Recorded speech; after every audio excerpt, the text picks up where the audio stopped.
I'm Catherine Kendall with Spin Daily, and I am here at Beauty Salon in Santa Monica. And Andy Scarborough, our super fabulous hair designer, is going to show us how to do 3 updos. One of the reasons that I want to know how to do an updo is because I've got this long hair now, and I've lost my creativity. I don't know what to do to make my hair different styles. I don't know how to change it up.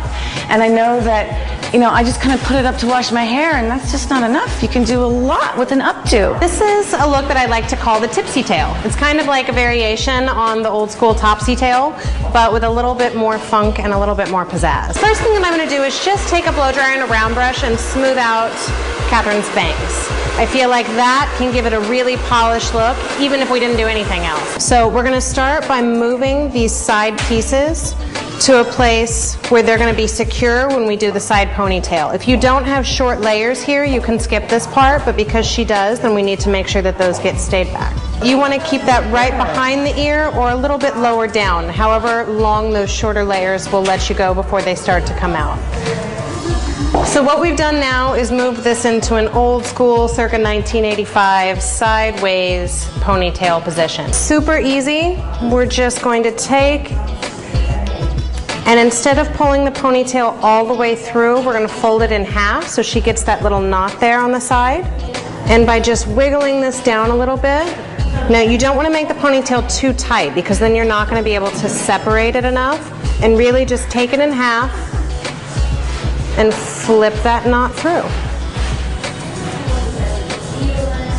And maybe take a little bit of a comb to it, fluff it up, puff it up, make it a little bit bigger. If you want a little bit more polish to it, you can take the ends and a hairpin and just secure those ends underneath.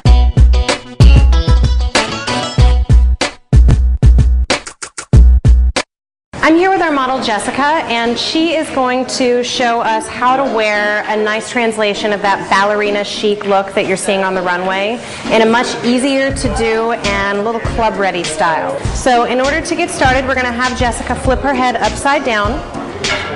And the hardest part about this look is just getting a nice, smooth, super high ponytail. Using a flat paddle or boar bristle brush, you can really get the hair nice and smooth. Now this style works great for straight hair, but especially well for hair that's got a little bit of a natural wave or curl. Sometimes using a flexible hold hairspray and a pump like Pureology's Take Hold will really help to smooth down the flyaways and give you a little bit more hold as you're smoothing out those bumps. Taking your rubber band around your fingers, just wrap it around that ponytail, and when instead of pulling the tail all the way through, leave some of those ends out. Now those are then going to pull forward, and then it's just a matter of kind of wiggling that into position.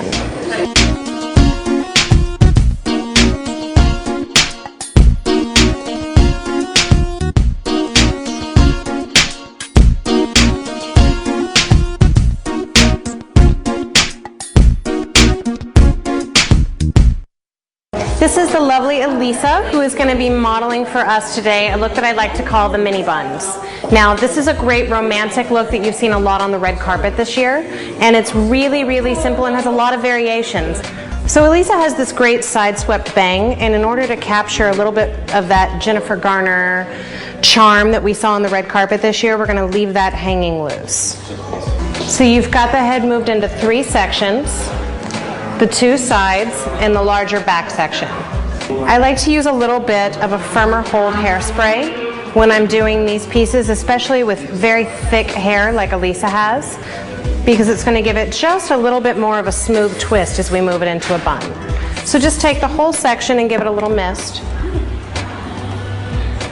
And you're going to roll the hair away from the face. Now the key to doing the twist is to hold the hair exactly where you want that first little bun to be. Secure the bun by taking an edge of the curl and moving it down into it with a bobby pin.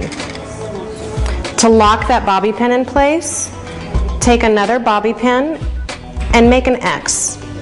You want to make sure that the two pieces overlap, and that way they'll lock into place.